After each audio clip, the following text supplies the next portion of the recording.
Welcome into the Bobby Carpenter Show, and I got my guy Joshua Perry riding shotgun with us. Huge show today.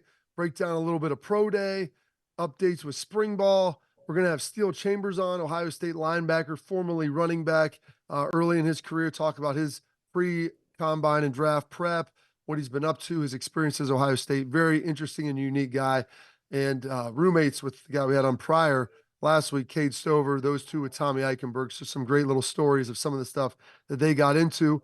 But without any further ado, Joshua, before we get into spring ball, I'd like to congratulate you welcoming the newest member of your family, you and your lovely wife, Maddie, welcoming in a child here last week. How has everything been going? And are we getting enough sleep? Yeah, we're managing on the sleep front. Certainly difficult. They tell you what's going to happen. You don't believe them until it actually happens. It's been great though. He's a great little guy. We named him James Thomas. James after my father. Bobby, I got to tell you, he came out. He's lean. He's got long arms. He's got big hands and big feet. So he takes after me just a little bit. But it's been fun. We finished up with some tummy time before I came down here to record. So super exciting. Tummy time.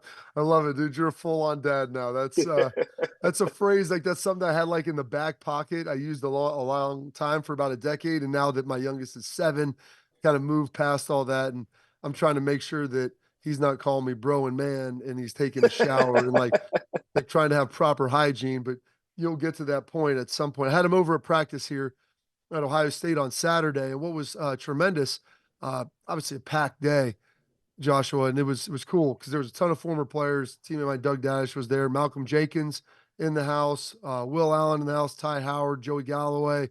I mean, I don't even want to leave any. There were so many guys that were just running around. Trevor Robinson, former linebacker that I played with, just great dudes all around. Packed house, a lot of recruits there as well.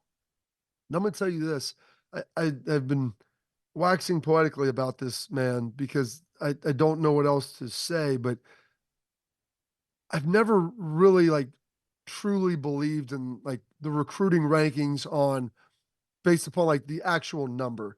Like, what's the difference between the number one recruit and the number 38 recruit and 51st recruit? One guy plays O line, one guy plays running back, one guy's a DB. You know what I'm saying? Like quarterback. What does all that mean? One guy's in Cali, one guy's in rural Georgia, one guy might be in Jersey. Like, how do you like compare all these? And I say all that with the premise that I watched Carnell Tate last year and he was really Mhm. good really early.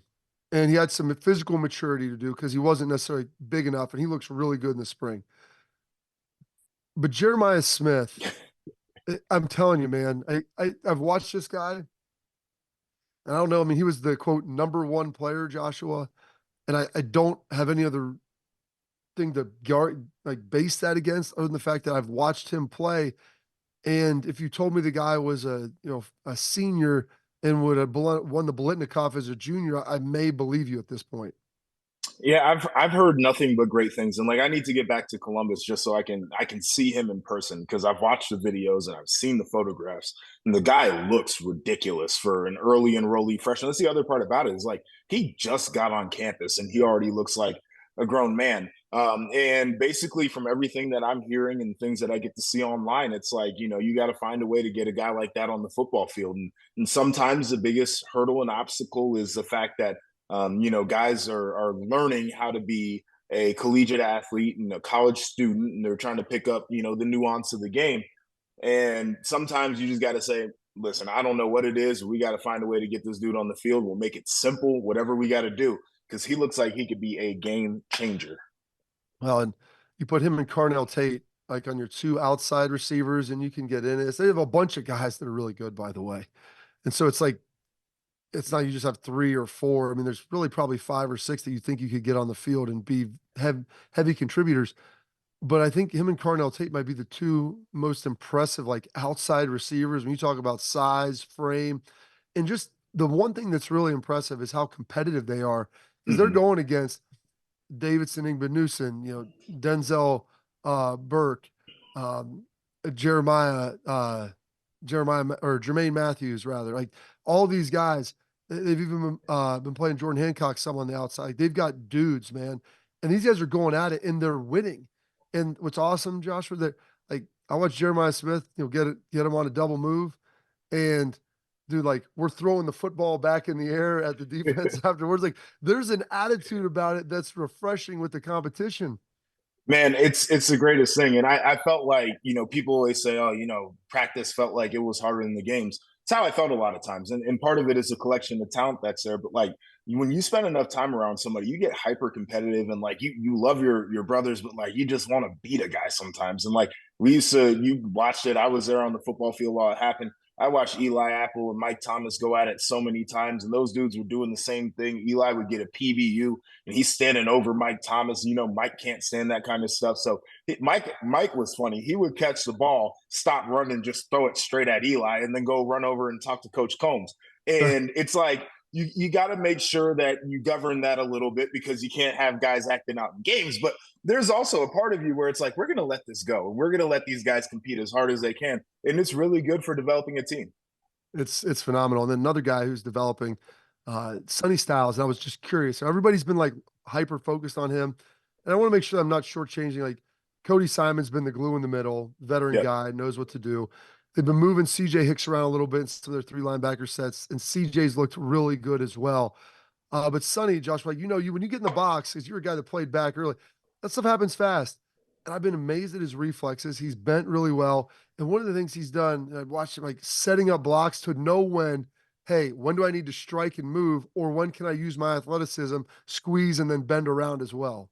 Yeah, I'm telling you, and it's one of those things that, part of it is coaching. The other part of it is just having a feel for the game. And I think that when you're a guy who's moving closer to the box, you played safety. I do think that there's some of that to your game because at some point when you're a safety, you got to approach the line of scrimmage and you got to be able to take a guy on. And you're thinking, okay, do I have to square this guy up or can I just dip and rip? Is the ball in phase, out of phase? I also know that James Laurinaitis was, one of those guys when I was playing who would talk about that kind of stuff. And he's like, if you can see the running back and you got some space, dip and rip. Other times you got to square a guy up. And so I think it's the right combination. And I'm certainly excited to see the fact that he is blossoming into this new role. It's been tremendous. So excited to see him. Caleb Downs obviously coming in and giving them flexibility. He's as advertised. One of the issues people have talked about is the offensive line. And I want to talk about that in concert with Chip Kelly because, practice is the tone different. I don't think it's the tone different, but the running style and schemes of what they're doing, a lot of polars, a lot of movement has been good, but they're still struggling a little bit to kind of find. And this is going to be a whole spring process, I feel, where they're looking, Joshua, trying to figure out what does that combination on the right side look at? Is it Luke Montgomery in their guard? Is it Fryer at tackle? Is it Fryer at guard? Do they have Tegra Shabola out there? I mean, and this, like they're trying to mix and match and pair that together. And the sad thing is, it's really hard to do against the defensive line because Yeah. they're making them all look foolish. And I don't know if they can really get a great assessment based upon the competition because it's so overwhelming at points. Well, that's how you get better, though, right? Like, and I know when you're in offense, you want to have a clean look and you want to be able to get guys fitting into the right place.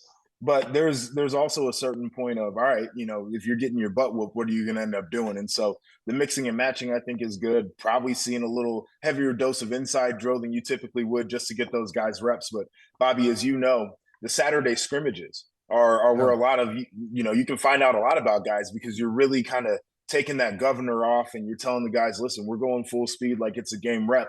And when you put them in that crucible, ultimately you find the guys that respond. It's been awesome. It's been fun to watch. And today, like I said, Saturday, the practice was really exciting. It was fun. There's a lot of juice there. Some issues, but a lot of great positive things. So we'll continue to dive into that. Up next, we're going to have Steele Chambers talk about his experiences here at Ohio State, what that was like. Tommy, Cade, the whole crew together. We have that next here on the Bobby Carpenter Show.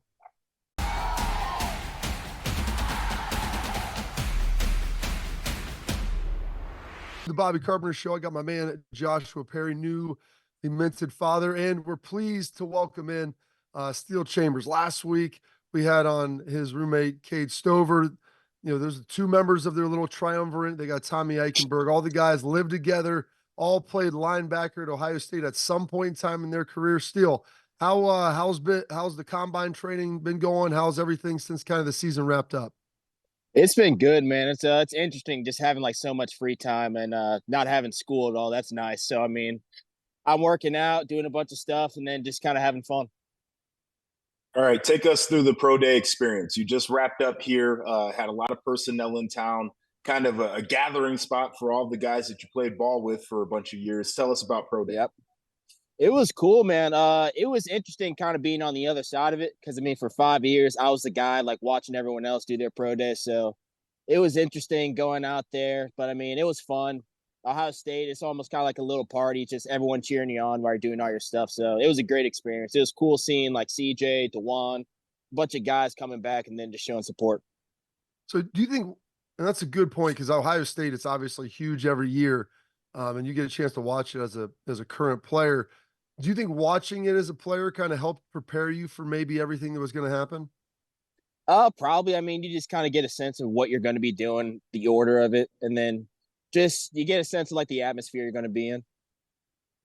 All right, so you had go ahead. Was because following up with that a little bit, still was the combine everything you thought it would be? I know, for all of these guys coming up, like, as you're in high school, you go to college, like, man, I'm going to go to the NFL combine, like go show out, you meet with all these people. What was that experience like? And was that everything that you anticipated it being? It was everything and then more. I mean, there are times it got weird as far as like stripping down, having to pose in front of all the teams. But I mean, I heard about that whenever I was going into it. I didn't realize you'd literally just be stripping down your underwear probably like 3 or 4 times throughout the process. But I mean, it was awesome. I know the group of linebackers that was there were just a bunch of good guys. So it was a great time. Plus, I was rooming with Tommy the whole time. So it's like, Wait, so I was like, I was they at put home. you and Tommy together? Yeah, me and Tommy were together, same room. Oh, see, See, nobody And gets nobody I gets can't, that comfortable at the combine. Like that never happens. no, no, I mean it's weird. I felt like I was still at home. I mean we sleep probably like 15 feet away from each other. So I don't know. I felt like I had home court territory or something. I love that. I mean, you mentioned just the atmosphere there. It's the human meat market. They got you doing stuff you'll never do anywhere else. So always unique there. But just touching back on pro day. So one of the things quarterbacks like to do, Bobby, you know this, and still you probably know it too, is like they script up what they're going to throw and all the different routes, and they want to go through their progressions. And I feel like as linebackers, we don't get as much of a say in what the workout looks like. But yeah, Coach Laurinaitis taking you through some of the drills there. Was there any input collaboration wise on what you got to do for pro day? Oh yeah, probably like a couple days before. Me, him, Tommy, and then our buddy Ryan Batch, we all got together, just talked about what we wanted to do, and then we had the freedom basically to choose whatever drills we wanted. So we had complete freedom to do whatever we wanted. That's pretty good. Gosh, I don't remember having that much control. It's changed a lot. Still, you're in a player centric time of the sports world, which is fantastic. Mm. Let's talk a little bit because we talked to Kate about this last show because he had a unique journey coming in as a linebacker, DN, tight end, back to linebacker, back to tight end. I mean, it's just wild time. No, yours not quite as exotic, but you were a dual threat guy in high school, linebacker, running back. You come here, you play running back for a couple years. What was that transition like playing running back, moving to linebacker? How did that all kind of happen? And you know, why did it take so long, or why did it happen at all in your mind? I mean, overall transition, it sucked at first. I mean, I wasn't used to a lot of stuff that they wanted me to do at linebacker, but I mean, over time I started to get used to it. But it started going into my junior year. During spring ball, we started having talks about possibly making a change because we're a little thin at running back. I mean, at linebacker. So talked to Coach. They caught the Coach Washington, who was our linebacker coach at the time. I was hard headed, but so I didn't want to make the change at first. So it took me probably another 2 or 3 months. And then in the summer, they came to me again with the same offer. And then after seeing Travion Henderson running the ball a full spring, I realized I wasn't going to play at all running back. So talked to my parents a little bit, realized that was probably the best move for me, and made the switch. All right, so let's talk about this. I played a little running back in high school, and I don't know, Bobby, you were a really good athlete, so you're probably all over the offense as well. But I hear coaches that say that they like to recruit linebackers that played running back because they can cut and they've got vision and everything else. Did you feel like your experience coming in as a running back really did help in terms of the way you saw the game from a defensive perspective? Yeah, there were times definitely in a few games whenever like I'd see like a little adjustment a running back might make like in the middle of a play, and then I can see what he's doing. But it certainly helps having that running back background and then being able to apply it at linebacker. So you mentioned you and Tommy rooming together at the combine. You room together currently with Cade. And what was that like when you flipped over to linebacker? I mean, was Tommy an advocate for it? I mean, he'd have his arm around you. Was he your biggest fan, helping you out? Kind of how did that interaction? And was he pushing you to go there anyway? No, he didn't push me at all. But I mean, yeah, whenever I made the change, he was big and just helping me. It was him, Cody, and just the entire linebacker room helped me out. I mean, as you guys know as much as anyone, just the entire Ohio State program, you're just gonna have guys that are behind you no matter what happens. So that's what I felt whenever I made the change. All right, still, I got to ask you this question. This is always an interesting one. So I felt like when I left the Woody, I realized how many hours there actually were in a day, right? You spend so much time and they dominate your time. Now you got free time as you're training for the Oh yeah. NFL here. So what have been your favorite hobbies? Have you learned anything about yourself that you wouldn't have known without having some free time on your hands? I wouldn't say I learned anything. I mean, right now I'm just waiting for the weather to get better so I can jump in the river or something. But I mean, yeah, I'm learning the guitar right now. I'm doing that. I'm starting to get a lot more into reading. I'm watching movies and stuff. I don't know. I'm just finding stuff to fill in time of the day. You're definitely an interesting guy when it comes to that. Still, like, what are some of the movies? What are some of the things we're watching? What do we enjoy the most? I don't know. It's a wide variety. I watched Tommy Boy the other day. That's a great movie. For the first Uh, time, yeah, for the first time. did you like it? I mean, that movie's 30 years old, and I had my No, 7-year-old watch. He loved it. it's a fantastic movie. Yeah, I do that. I might watch Roadhouse or something. I see Conor McGregor. He started acting, so I gotta watch that. Uh, Probably just watch March Madness, honestly, for the rest of the week. I don't know. I just put on whatever I think's interesting. It's interesting stuff there. Have you seen the original Roadhouse still? No, Patrick Wait, Swayze. yeah, so you're gonna watch the new one without watching the original? Yeah, it's Conor McGregor. I'm gonna watch it. Don't feel bad. I haven't seen Roadhouse. I've not seen Tommy Boy either. So, I got some catching up to do too. I mean, I'm pretty sure this next Roadhouse is gonna be terrible. But I mean, again, Conor McGregor. Go watch one of my most favorite fighters go and act. I got to be there. Well, that's tremendous. All right. Well, we got we're gonna keep you for the next segment here. I'm gonna put a pin in this because I want to start talking to you a little bit about your roommates. I know you've got some eclectic music taste, Steele. So we're gonna dive into that and find out a little bit more on the personal side and maybe some of the stuff about you growing up and everything else. So we'll get all that here coming up. More with Steele Chambers on the Bobby Carpenter Show.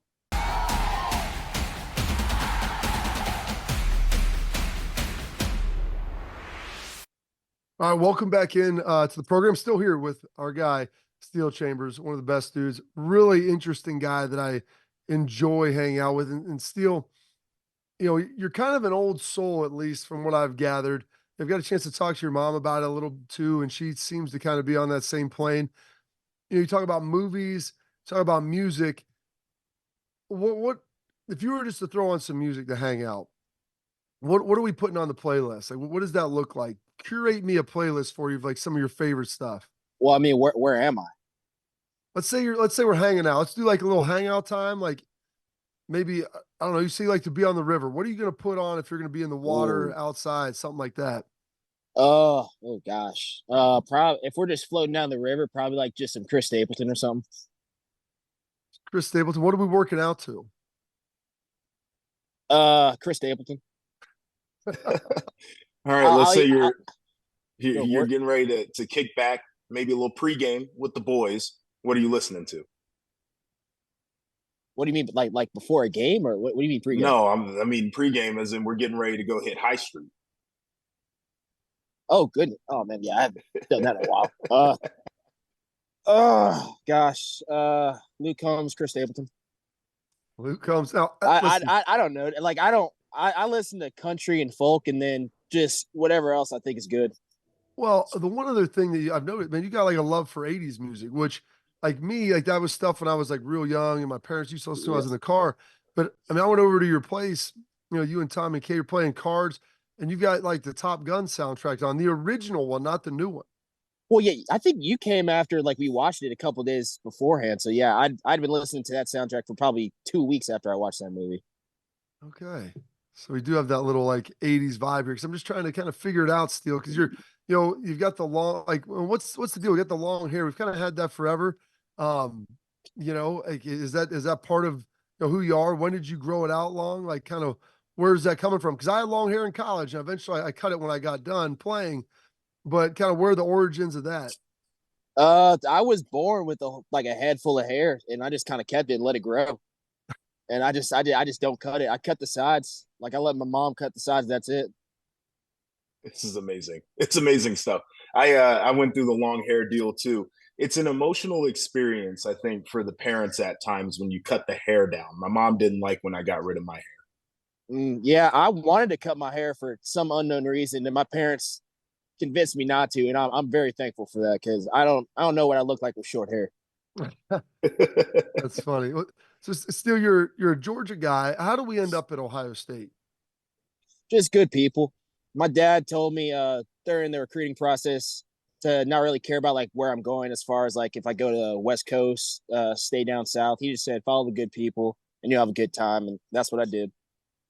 All right, lean into that a little bit more here, because I know the locker room that I was a part of feels very special. My best friends to this day are guys that I played with. I've been able to connect with guys from different eras of ball. Obviously, you and I are connected with Bobby. Never played with one another. What do you think makes Ohio State such a different place than other places you visited when you were getting recruited? I mean, yeah, you see the difference whenever you're like going on visits, but I kind of saw the difference after I left and started training down in Florida for the combine. It's just I don't know, there's tight knit groups of people, but it's kind of different when you come here. Like they preach brotherhood and all these different programs, but I truly feel that like whenever I'm here, like the guys I'm around, I mean, most of the guys I hang out with, they're all going to be in my wedding. I'm rooming with two of my best men at my wedding. I mean, these are guys that you're going to be with your whole life. And I mean, I see like teammates that were training during combine prep, and you could tell they were close, but I don't know. Just from my perspective, it just didn't feel the same as like how I am with like these guys. So, So go ahead. yeah, I'm just saying, just the brotherhood. That's a huge thing for me. Yeah, and I think Joshua echoed that. I mean, it's similar with me, and you see Schlegs and I interact with each other still, and like how we play together. AJ, getting to meet Josh, like, and the connectivity beyond generations is also what's Oh yeah. tremendous. But you talked about living with two of your best friends. Give me a great Tommy story, maybe a great Cade story. I mean, you guys are all very unique individuals, and so I'm trying to like figure out here kind of how this whole dynamic fits together. Let me think. Oh, let's see. I think it was like 3 years ago whenever we had that snow day and they canceled school, canceled classes and everything. We had to make the most of that. So our other roommate at the time, Bryson Shaw, he had a Jeep. So we went around, we were stealing flags off sororities' houses, and we decided to tie them all up and put them to the back of his Jeep and connect a tire to it. And since there was no one on the streets, we would just fly down the road with the Jeep connected with all the flags and the tire. And then we sit on the tire. We just roll down the road. Bobby, does this sound like something you would have done That back when you that were in school? that 100% sounds like something I would have done, but And still, I thought there you I there thought were you a were couple smarter close than that. calls. What do you mean? I mean, it's fun. There were a couple close calls. Almost hit a dump truck. Not dump truck. What do you call it? A dumpster. My bad. Yeah, we almost Dumpster. got hit. Almost hit a dumpster a couple times because it was a pretty shallow alley or whatever. So it was a fun time though. Oh my gosh, that It's that amazing. is It is absolutely amazing. uh so one of the other things that kind of changed here last year for you, Jim Knowles, you've been in his defense for a while, but the addition of bringing in James Laurinaitis to coach you, he's a guy that I played with. He was a freshman my senior year, you know, and played obviously a long time in the NFL. Getting back to Ohio State, what was that relationship like with you guys, and what was it like with him as your coach? It was awesome. We hit it off right off the bat. I mean, it's basically like having just an older version of us up there coaching us. Because I mean, we can joke with the guy, but at the same time, like whenever we needed to focus up, he knows how to like get us like locked into what we need to learn. So I mean, it was a fantastic move by Ohio State finally hiring him as a linebacker coach, and I mean, I think he's going to do wonders for the program. The guy that brought you in, Tony Alford, left. He Yep. went to Michigan. it just happened here fairly recently. Kind of your feelings on that. Obviously, your close guy that recruited you, and Josh and I both spoke very glowingly of him because he's a great guy. Mm. Just kind of surprised to see that, or was it a little shocked, or what? Yeah, very shocked. But I mean, I've got no hate in my heart. So I sent him a text. I figured he wasn't going to shoot me anything because he's probably getting grilled right now by all of Ohio. So I sent him a text basically saying I love him. He was my first coach in college and he's always going to be. So yeah, I've got no hate towards him, man. Hell of a dude. He's a great guy. One of my He really favorites. is. He really is. It's awesome. You kind of still have that same relationship there, obviously, with him still, even after leaving. Kind of closing with this, we appreciate the time today. Is you look back, like kind of on your career at Ohio State, kind of what, let's say, how would you define it? But like your memories of everything that happened, the good, the bad, the relationships you've created. I mean, how would you kind of sum that up? How do you kind of define, the last 5 years of your life? That's a loaded question. I'd say I mean, everything you go through in college, especially at a program like this, it's just getting you prepared for the next level in life. Because, I mean, if you're able to get through 5 years of mat drills, Coach Mick screaming at you, these crazy games, crazy fans DMing you, crazy stuff after you lose, just being able to handle all that stuff and just go at life with a smile on your face. If you can apply that to the next level, I mean, you're going to be a happy dude in life. So that's kind of how I see it. Absolutely. And then one question I wish I would ask Cade, and I'm going to get it to you. When you're done playing football, what do you see yourself doing? Uh, I'll be proud. I hope I'm in Montana, rocking chair, a couple dogs, and a big old lake in front of me, man. That's Oh, pretty good. goodness. I love That's That's that. that's the goal. that's fantastic. And yeah, you can have a little ranch there with Tommy and Cade right by. You guys can all hang out and ride Oh yeah, horses. we'll just have a whole bunch of acres. We'll just be neighbors again. That'll be fantastic. Well, still, we Oh appreciate yeah, the time today, man. Thank you for spending it with Joshua and I and kind of talking about your time at Ohio State and everything moving forward, man. So really appreciate it and excited to see what happens for you at the next level. yes sir. Appreciate you guys. All right, coming up next, we will dive in to a little bit of pro day, some NCAA headlines, a lot of stuff here. All that coming up next on the Bobby Carpenter Show.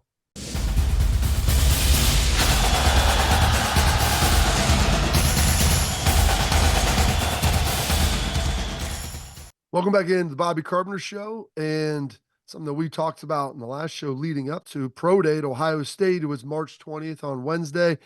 And maybe not, Joshua, the crazy numbers that we've seen in the past. Like last year, when you have a top five quarterback, Yep. you're going to have head coaches, you're going to have GMs, heck, you're going to have owners that are going to be, I believe Tepper even was, there last year, the Carolina Panthers owner probably regrets not taking CJ as opposed to Mess Bryce that Young. one up.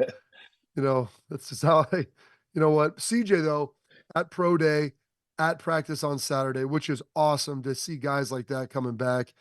Steele talked about Dwan Jones being there too. Like, I don't think these guys realize, because they just come back to see their dudes, but like when you have recruits there and just the, Yeah. the knowledge you can pour in, how great it was. But I think there were 60-ish NFL coaches and scouts there, no head coaches, no GMs. Um, One of the guys I think everybody wanted to look at though was Mike Hall.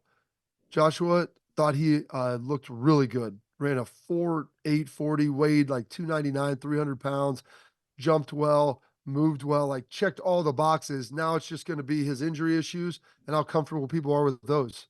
We talked about it, man. I felt like working out was one of the best things that he could do because you get to match up what you see on tape with what actually exists in person.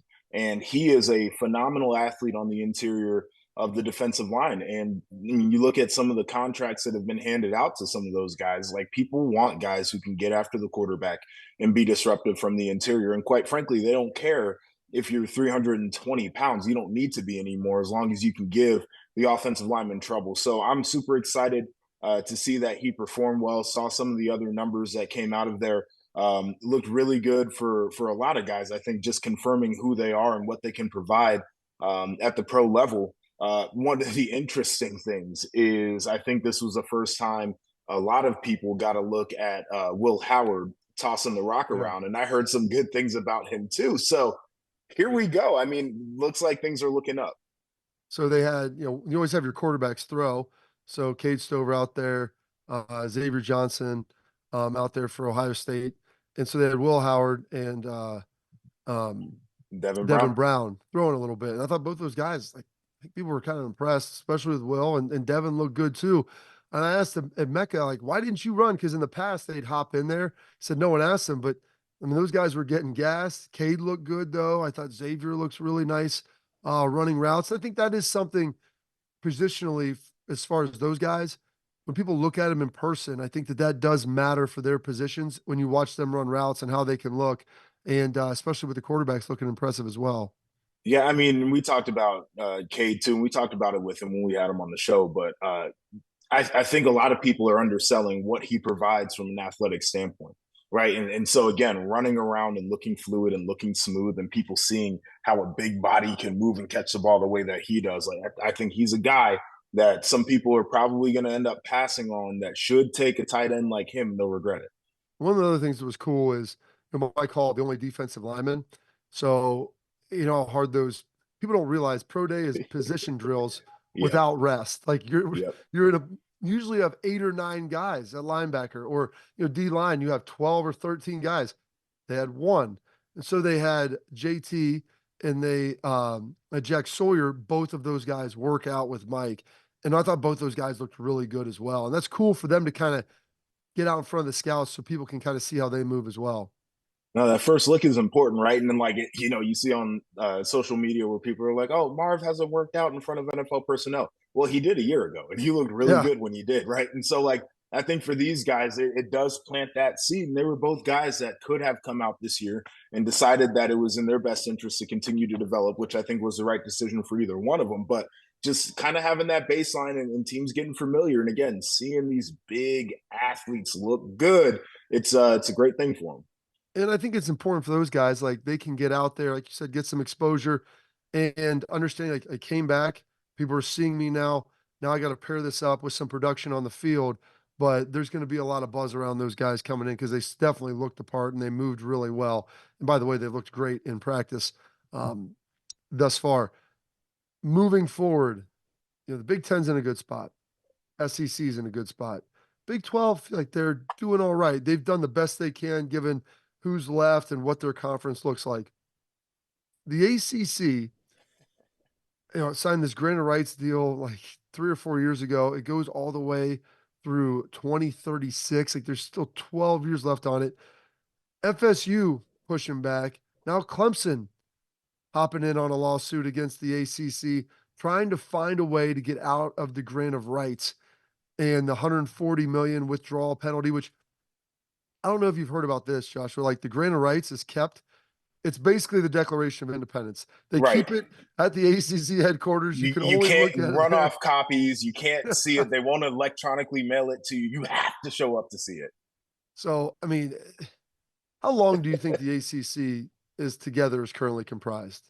2 years max. I don't give it very long, right? And like, I mean, what Florida State did, I thought they were pretty aggressive. And then Clemson comes in and they're pretty much like, yeah, we're a Florida State advocate. Like when you guys decided to countersue Florida State, we didn't vote on that. We didn't authorize it. We didn't like the fact that you did that. Oh, by the way, this buyout penalty is fraudulent because Notre Dame's got to pay the same thing if they want out for their other sports, but their real cash cow doesn't even participate in this conference. Like it's not even a real penalty. You guys just came up with a number and slapped it in there. Like they came out just everything on the table and they're trying to see what sticks in court. And quite frankly, I understand why they're in that Yeah. position because you're looking at what's going on. And if you're Clemson, if you're Florida State, both schools are top 18 in viewership on over like a 10-year span. We're not doing this. We're not sticking around if it doesn't financially benefit us.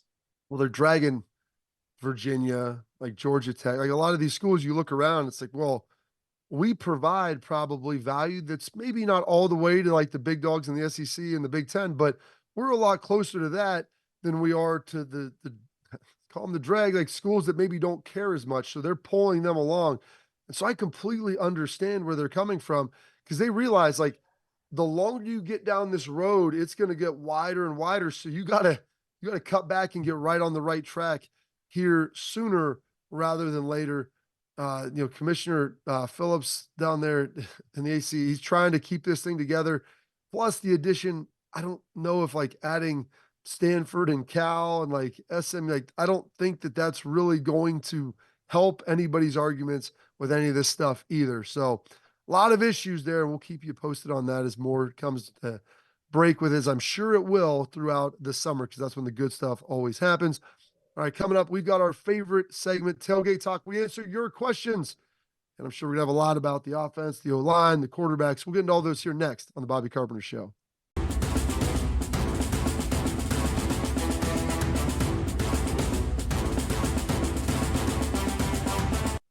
All right, welcome back into the show, and it's our favorite segment each and every week. We do Tailgate Talk, where we answer your questions. It's brought to you by the Tipico Sportsbook. They're going to change the way you bet with their new Tipico Rewards program. The more you bet, the more you earn, the more you win. And to celebrate this, Big Play is holding our own company-wide contest to see which of our shows can climb that leaderboard and prove they're the best bettors right here at Big Play. The winning show may even give out some bet credits to their listeners each month. So be sure to follow along with your favorite Big Play personalities, that includes Joshua and I, on social media to lock in your bets with us all week long. Heck, we've got some great stuff coming up. Got March Madness. We'll throw out all kinds of things there for you. Remember, must be 21 years old. Gambling problem? Call 1-800-GAMBLER. All right, Joshua, first question coming at us from Chris E. We talked about last week with Tony Alford leaving. You looked at some of the potential coaches that were out there. Maybe some have kind of faded away, including like DeMarco Murray. Said everything has kind of gone silent on filling the running back coach position. Could you provide any insight? Who do you feel has potentially the inside track?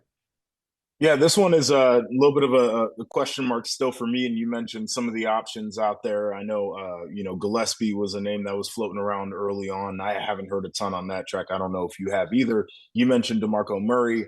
I've been told rumors that there have been conversations with Stan Drayton, but there was a buyout question. The Notre Dame running back coach, his name had popped up in conversations. I think there might have been a question there as well in terms of buyout. So I know they're doing due diligence, and it is an attractive job. It's just a hard time, I think, to try to find a running back coach. A lot of these schools are engrossed in spring ball. But I would rather see Ryan Day and Ohio State take their time and really comb through options rather than just hire a guy just because he wants to be there. Well, what's interesting too is, I think this speaks to the calendar of college football, where you have to hire a coach immediately after the season because of recruiting and different things, and you got to get stuff squared away. Well, now you're in spring ball. But Chip Kelly here, at practice on Saturday, Chip is working with the quarterbacks. Ryan's then working with the running backs. And so there's no urgency really for them to do that, to get somebody in here haphazardly.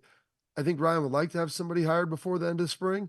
I don't think it's like mission critical potentially for that to be the case now, because like you said, there's that time, and there's outside of like the transfer portal, which none of these running backs you feel like are probably leaving. Me, Dallin Hayden potentially, but he's been getting plenty of run.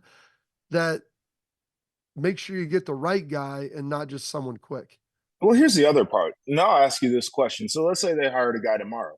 How involved is he going to be in going out there and teaching guys scheme right away, right? Like there's a learning curve that comes to being a coach, and he's got to learn the terminology in the playbook and the coaching points that they like to emphasize. So it's not like if they hired a guy tomorrow, you're going to see him out there like, one of the top coaches on the staff. Like he's got to come in, and that's usually why the offseason exists. So those guys can pick up what they're doing too. All right, so here's another one coming from Chris Roberts. Might be a little trolly, but it's okay. General, has Ohio done enough to beat the powerhouse that Michigan has built? And I feel like that might be coming from someone who might be a Michigan fan, which is great. But I'll say this, and it's great because Ryan Day's I think he's started to develop a pretty solid relationship with Coach Tressel. And he talked about how he's going to, the special teams leaning into him for a little guidance there, maybe looking at running back coaches and different things. And Tress was actually at practice on Saturday, spoke to the team afterwards. And, Ryan introduces him, references the banners, references him being 9-1 against Michigan.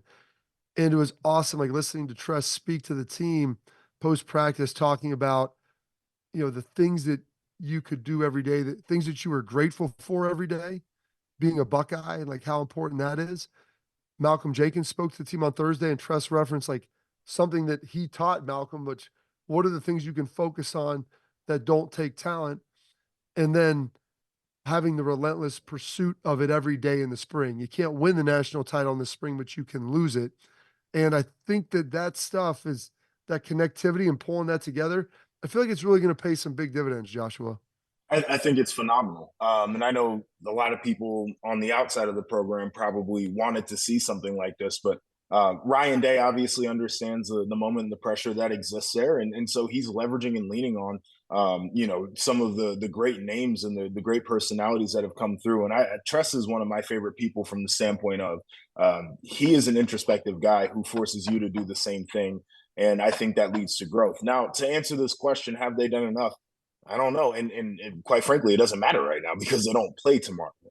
But they're doing everything they should be doing up to this point to prepare themselves. And that's the thing that I think is important. You mentioned the competition that you've seen firsthand at practice. I think all that matters. Bringing guys back, I think that matters. What they've done with the roster, I think it matters. And so ultimately, they're going to put themselves in the best position possible. It was awesome. He referenced, you look at, CJ Stroud and all these guys that are coming back and the brotherhood that it is and how grateful you are ultimately for that. And you probably realize that, like Steele talked about earlier, you realize it probably a little more after you're gone than even when you're there. And so trying to relay that to those players and understand it is very, very critical, but it's exciting as well. So we're going to wrap up the show here. Ohio State, they've got a new men's basketball coach. They're making a little noise here in the NIT. We'll discuss that next here on the Bobby Carpenter Show.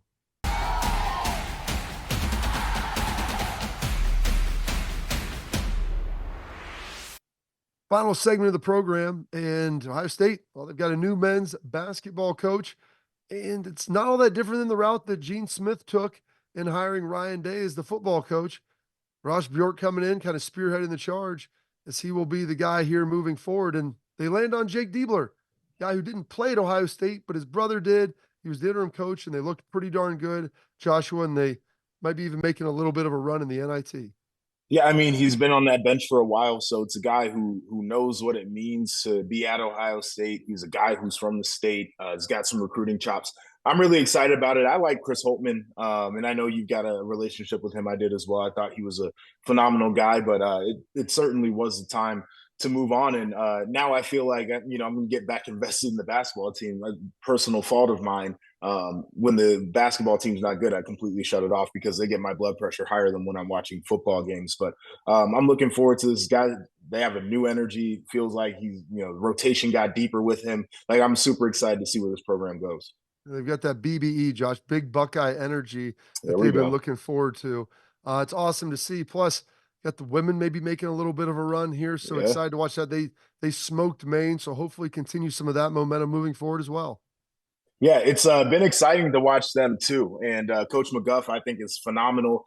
He's got those young ladies playing the game the right way. And I would love to see a little run here. They went toe-to-toe with Iowa in the regular season, got one of the matchups there. Didn't get it at the end of the regular season. We know they're one of the top teams, so I think they could replicate a little bit of magic here in March. Yeah, there's a lot going on, but listen, man, it was a great show. Steele Chambers, fantastic. Talked a little bit about Tress, which I always love doing. A little bit of offensive line, defensive moves, especially with Sonny Styles, how some of these guys look. It was absolutely tremendous. And also, Joshua, congratulations again. First-time father. Congratulations to your parents, first-time grandparents. I know they're excited. Big week next week. More info coming here on the Bobby Carpenter Show.